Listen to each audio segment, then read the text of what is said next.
O Banco Santander não precisa de muitas apresentações, ainda mais pela sua privilegiada terceira posição de maior banco privado do Brasil, além também de ser o único banco internacional com escala no país. Ele faz parte do Grupo Santander, que é uma instituição financeira fundada na Espanha, trazendo justamente competitividade com acesso à rede global de operações do grupo. É um banco com 55 bilhões de reais de capital social na Bolsa de Valores, tem um valor de mercado de aproximadamente 105 bilhões de reais, mas o seu valor patrimonial vai além disso. E é claro que é importante destacar como que o banco ganha dinheiro no mercado, através das suas diversas ações em vários segmentos, como gestão de contas, dando acesso tanto pessoas físicas quanto pessoas jurídicas a ter crédito facilitado, também trabalha com cartões de crédito, incluindo parceiros relevantes, e também empresas das quais ele tem grande participação no mercado. Mas ele vai além, também trabalha com capitalização, consórcio, investimentos, seguros e principalmente carteira de crédito, inclusive fazendo aquisições importantes para o seu portfólio, como ele fez recentemente a aquisição de 60% da Toro Investimentos, onde ele trouxe o comunicado ao mercado no dia 30 de abril de 2021, informando que ele deu continuidade a um comunicado de 29 de setembro de 2020, onde ele estava adquirindo 60% do capital social das empresas Toro. E como o Banco Santander não faz pagamentos mensais, nesse vídeo aqui eu vou mostrar para vocês a estratégia para receber R$500 mensais, mas anualizando os rendimentos, onde precisa ter R$6.000 dividido por 12 meses, então alcançar os R$500 mensais. Mas é claro que além disso eu vou trazer muito mais para vocês nesse vídeo, com análises fundamentalistas e técnicas também, mostrando como é possível receber esses R$500 por mês. E é por isso que eu convido vocês a se inscreverem no canal e também deixarem um like nesse vídeo, justamente para entender que conteúdos como esse são relevantes e assim eu continue trazendo outros. Lembrando de ligar o sino de notificações para receber as análises que eu publico diariamente no Ativo Virtual. Então, bora pro vídeo. E é claro que tem muito a se falar sobre o Banco Santander, especialmente quando o assunto é resultados e também seu pagamento de dividendos. Mas o primeiro ponto que eu quero destacar aqui para vocês é justamente a parte dos seus clientes. Afinal, é daqui que vai sair a sua receita,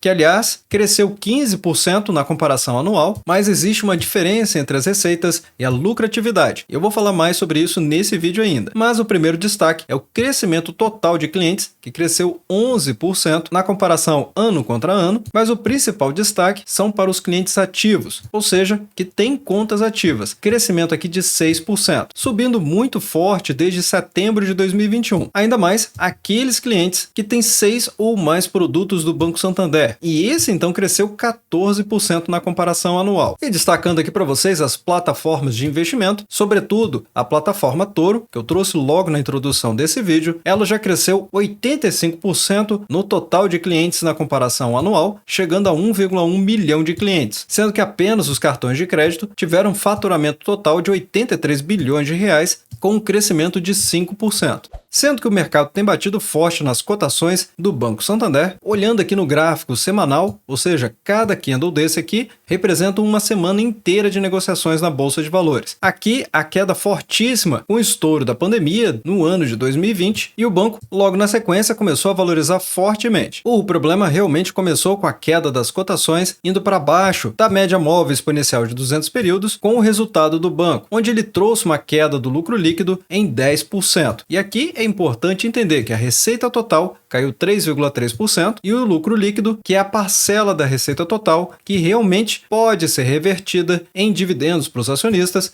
ela caiu 10%, que como eu trouxe diversas vezes no canal, isso aconteceu conforme a maioria dos bancos, justamente porque o Brasil bateu recorde de famílias endividadas e 30% de inadimplentes. Então, essa é uma situação temporária do país, mas que acabou trazendo consequências mais imediatas para o setor financeiro e especialmente bancário. E que, aliás, destaco para vocês que o setor bancário é um setor considerado perene, justamente por ser alicerce para diversas atividades econômicas de um país. E que, inclusive, a própria Luiz Barsi, filha do Luiz Barsi Filho, maior investidor pessoa física da Bolsa de Valores, afirmou que ela está comprando muitas ações do Banco Santander com metas multimilionárias. Eu tenho uma meta de ter agora 250 mil ações do Santander. Essa é a minha meta para daqui 250 mil ações de Santander. 5 anos, exatamente. Ponto em destaque é que o índice de Basileia do Banco Santander é de 14,5%. Lembrando que, de acordo com o Banco Central, o mínimo para os bancos possuírem é de 11%. Então, o Banco Santander está apresentando o índice de Basileia acima daquilo que é considerado saudável pelo próprio Banco Central brasileiro. E para que vocês entendam o que é o índice de Basileia de maneira bastante simples, é o percentual em dinheiro que ele precisa ter em caixa de todo o crédito que ele emite para o mercado. Uma questão que também abalou o mercado do Banco Santander é justamente condenações que ele está passando, mas está recorrendo também, como essa última aqui que aconteceu em julho do ano de 2022, onde o banco foi condenado a pagar 275 milhões de reais, mas ele vai recorrer. Fato esse que é importante o banco rever, justamente porque suas metas são rígidas de competitividade no seu setor, mas isso não pode trazer consequências para dentro da própria instituição. E que, aliás, prática de distribuição de proventos, onde o banco faz um adendo a respeito do seu estatuto social, informando que a primeira das 4 aspirações do Banco Santander é ser o maior banco no Brasil em geração de valor aos acionistas. E em linha com esse objetivo, ou seja, de gerar valor para os acionistas, o Santander pretende remunerar seus acionistas com a distribuição de 50% do seu lucro líquido anual, diferentemente do que está no Estatuto Social, em que o banco já prevê um pagamento mínimo de 25% do seu lucro líquido, onde pode ser ainda em dividendos, calculado a partir do lucro líquido e, portanto, a partir do pagamento de tributos pela empresa. Por isso, são livres de impostos aos acionistas. Ou como o JCP, declarado aqui pelo banco, que ao invés de ser calculado sobre os resultados do período, toma como base as reservas patrimoniais, ou seja, aquilo que o banco já tem nas suas provisões financeiras ou disponível em caixa. Bem, resta saber também se o Banco Santander possui um bom histórico de pagamento de dividendos. E olhando aqui, na última década, os dividendos distribuídos, podemos ver que pelo menos do ano de 2017 até os momentos atuais, o banco sim conseguiu aumentar e muito o pagamento dos seus dividendos. Até porque, como eu mostrei para vocês na política, ele pretende ser o banco que melhor remunera os seus acionistas. E assim, a taxa de crescimento anual composta dos dividendos dos últimos 3 anos aumentou 17,1%. E assim, é importante mostrar para vocês quais são as ações que o Banco Santander possui, sendo que ele possui as ações SAMB3, que são as ações ordinárias, SAMB4, as preferenciais, e SAMB11, que são as unit, sendo que as ações ordinárias são aquelas que dão direito a voto, mas você precisa ter muitas ações para conseguir influenciar as empresas. Também as preferenciais, como o próprio nome diz, elas têm preferência, e a preferência aqui é no recebimento de dividendos, e no caso do Banco Santander, inclusive recebe 10% a mais de pagamento de dividendos. E é por isso que eu trago aqui para vocês o Estatuto Social da companhia, porque é o documento que rege como ela deve funcionar. E nesse capítulo, o banco destaca que os dividendos das ações preferenciais devem ser 10% maior do que das ações ordinárias. Elas também têm aqui prioridade na distribuição de dividendos. E por último, temos as ações SAMB11, que são as ações unit da empresa. Aqui é uma composição de ações. Então, quando você compra uma ação SAMB11, na verdade você está levando uma composição de ações. Sendo que essas ações, necessariamente, você precisa comprar com um lote de 100 ações. Então, não é possível você comprar uma ação dessa separadamente na Bolsa de Valores. E isso acaba inviabilizando o investimento para alguns investidores minoritários. Então, se você não tiver capital suficiente para comprar um lote de ações, ou seja, 100 ações, nesse caso, basta você acessar o home broker da sua corretora e procurar os mesmos códigos, só que aí com o final F, porque isso significa que é um mercado fracionário e as ações fracionadas também recebem dividendos. E provavelmente você já está se perguntando, mas quantas vezes o Banco Santander deve pagar dividendos por ano? Bom, no seu Estatuto Social, a companhia informa que a proposta que vai ser levada para sua AGO, ou seja, a Assembleia Geral Ordinária, para destinação do lucro líquido do exercício, e quando ele menciona aqui exercício, é o exercício social do ano, começando no primeiro dia de janeiro até o último dia de dezembro, e isso de cada ano. E assim o banco faz pagamentos semestrais, porém, ele pode fazer pagamentos em períodos menores, sendo em forma de dividendos ou em forma de JCP, que são os juros sobre capital próprio, sendo que os dois são formas de remuneração para os acionistas. A única diferença é o momento contábil do pagamento dessa remuneração para o acionista, onde nos dividendos a empresa já pagou o imposto de renda e no JCP ele é recolhido na fonte. sendo que tem uma alíquota fixa de 15%. Mas o banco ainda pode fazer pagamentos de dividendos intermediários ou intercalares, e isso faz com que ele faça vários pagamentos anuais. Como, por exemplo, no ano de 2022, o banco fez 8 pagamentos de dividendos e JCP. E então chegamos num quadro importante justamente para a gente fazer a nossa avaliação desse vídeo aqui, onde eu trago para vocês SAMB3, em que ele remunerou os acionistas em R$ 1,06 no ano de 2022, que de acordo com a data de gravação desse vídeo é justamente o rendimento dos últimos 12 meses, sendo que a cotação atual, ou seja, do fechamento do último pregão do ano de 2022, foi de R$ 13,30. Então, se dividir esse rendimento pela cotação atual do Banco Santander para as ações SAMB3, vamos descobrir aqui o dividend yield atual, que é de 8,03%. A questão aqui é que esse rendimento também tem casas menores. No caso de SAMB3, por exemplo, é pouco mais de R$ 1,06. Tem um final ali de 7,5 e uma dízima. Então é por isso que fecha aqui nos 8,03%. Para a SAMB4, com a cotação de R$ 14,94, ele remunerou o acionista em R$ 1,17. Exatamente como eu mostrei para vocês, que existe aqui uma diferença de 10%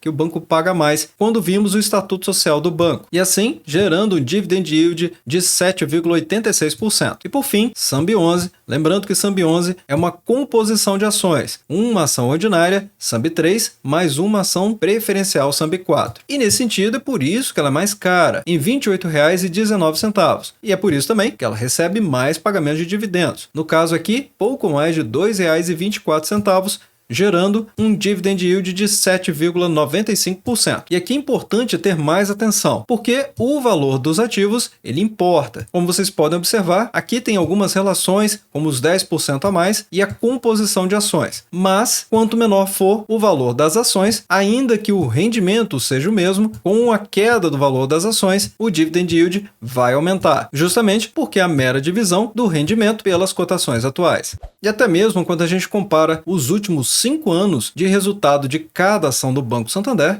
considerando aqui SAMB11, SAMB3 e SAMB4, e eu coloquei inclusive um índice da própria Bolsa de Valores, que é o IBOV, justamente para a gente poder comparar como que ficou o resultado incluindo todos os dividendos. Nesse sentido, temos aqui SAMB11, que valorizou 68,05%, SAMB3 35,12%, SAMB4 112,80%, contra o índice da Bolsa de Valores, que contempla as principais ações listadas em bolsa, onde a média de valorização dessas empresas foi de 40,88%. E um ponto que acaba trazendo justamente valor para o mercado é como nesse fato relevante, em que o banco emitiu no dia 2 de agosto do ano de 2022, onde até ele mesmo está enxergando que as suas próprias ações estão baratas nesse momento, porque veja, ele abriu um novo programa de recompra de ações, vindo já de uma sequência de recompras das suas próprias ações que tinha inspirado no dia 2 de agosto. E olhando sobre a saúde financeira do banco, pelo menos naquilo que tem a ver com o crescimento das suas receitas e lucros também, trago aqui para vocês os últimos 10 anos, ou seja, desde o ano de 2012, onde não há dúvidas, o banco está conseguindo crescer muitíssimo, tanto na sua receita, quanto também na sua lucratividade. Como, por exemplo, no ano de 2021, ele fechou seus lucros em 15 bilhões de reais.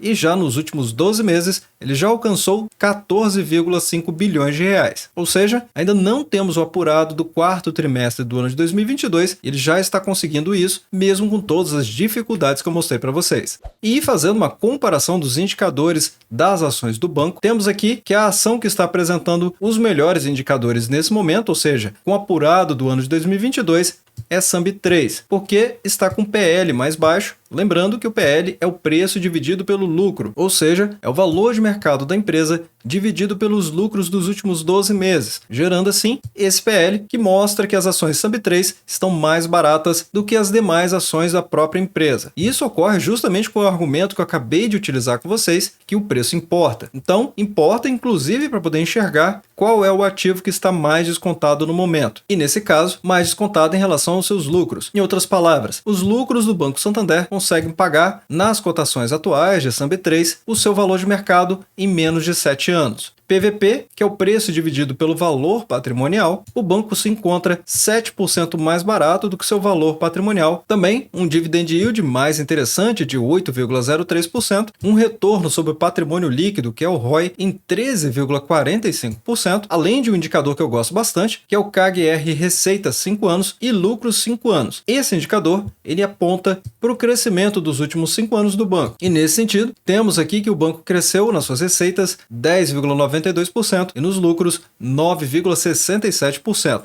Excelentes indicadores. E se você quiser apoiar o canal também, basta clicar na opção Seja Membro, que aqui vão aparecer opções a partir de R$ 2,99, com vantagens exclusivas, inclusive para o ativo associado. E caso você não queira continuar por alguma razão, você pode cancelar sem problema nenhum. Essa aqui é uma ferramenta do próprio YouTube, segura, rápida e confiável. Bem, depois de mostrar para vocês a situação do banco, quais são os ativos do banco e quais são aqueles que estão mais baratos, a política de pagamento de dividendos da empresa, o histórico de pagamento de dividendos e como funciona os cálculos dessas rentabilidades, então trago aqui para vocês o quadro da renda mensal, onde a nossa intenção é justamente atingir aqui R$ 500 de pagamento mensal. E como eu expliquei para vocês no início do vídeo, como o Banco Santander não faz pagamentos mensais, então o racional aqui é ter R$ 6.000 de renda anual e assim dividir por 12. Dessa maneira, vamos ver que as ações necessárias para a SAMB3 será de 5.621 ações e o valor total investido vai ser de R$ 74.754,10, justamente porque estamos trabalhando com esse yield e os R$ 6.000. Então, com o resultado do banco e as cotações atuais, se o banco conseguir entregar esse yield aqui para os próximos anos, então serão necessárias 5.621 ações, com investimento total neste patamar aqui. E para a SAMB4 vão ser necessárias 5.110 ações, com o valor total investido de R$ 76.341,34. Já para a SAMB11 serão 2.677 ações, com investimento total de R$ 75.451,67. Mas lembrando, não é recomendável fazer investimentos do valor total de uma vez só. Idealmente, quando se pensa em investimento de longo prazo, focando em dividendos, o melhor a se fazer é não comprar tudo de uma vez, mas fazer compras parciais até chegar no valor desejado. E é claro, reinvestindo todos os dividendos. Bem, obrigado pela sua companhia neste vídeo. Eu sou o Alex e este é o canal Ativo Virtual. Aproveito o momento para agradecer os membros do canal que ajudam a levar essas análises para toda a nossa comunidade.